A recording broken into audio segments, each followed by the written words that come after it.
ఏదైతే Bob L మందాబ్ జలసంధి ఇప్పుడు హార్ముజ్ జలసంధిని దిగ్బంధించేశారు. ఇంకా వీళ్ళ చర్చల తర్వాత కూడా ఇప్పుడు చర్చలే జరగట్లేదు కాబట్టి తెరుచుకునేది లేదు. హార్ముజ్ జలసంధిని దిగ్బంధించినటువంటి ఇరాన్ని దిగ్బంధించింది అమెరికా. ఆ ప్రాంతంలో షిప్పులు దాదాపుగా 600కి పైగా షిప్పులు అక్కడ ఉండిపోయినాయి. వేలాది మంది అక్కడే చిక్కుబడిపోయారు నావికులందరూ కూడా.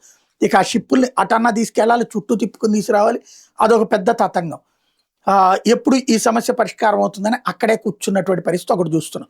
ఈలోపు సౌదీ అరేబియా తన ఆయిల్ని ఎర్ర సముద్రంలో నుండి తీసుకువెళ్తోంది కాబట్టి హౌతీ తీవ్రవాదులను పెట్టి ఆ ప్రాంతాన్ని దిగ్బంధింపజేసింది.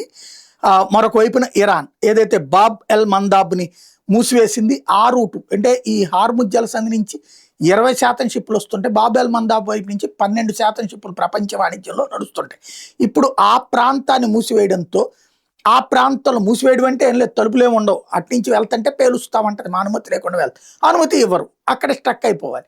అలా దాంతో లేకపోతే దాడులు చేసినటువంటి సంఘటనలు ఉన్నాయి. మొన్న ఒక 6 షిప్పులను అట్లాగా ధ్వంసం చేసిన సంఘటనలు ఉన్నాయి. దాంతో ఇప్పుడు 50% అట్టించి ట్రాన్స్పోర్టేషన్ ఆగిపోయింది అన్నటువంటిది రాడార్లు చెప్తున్నాయి.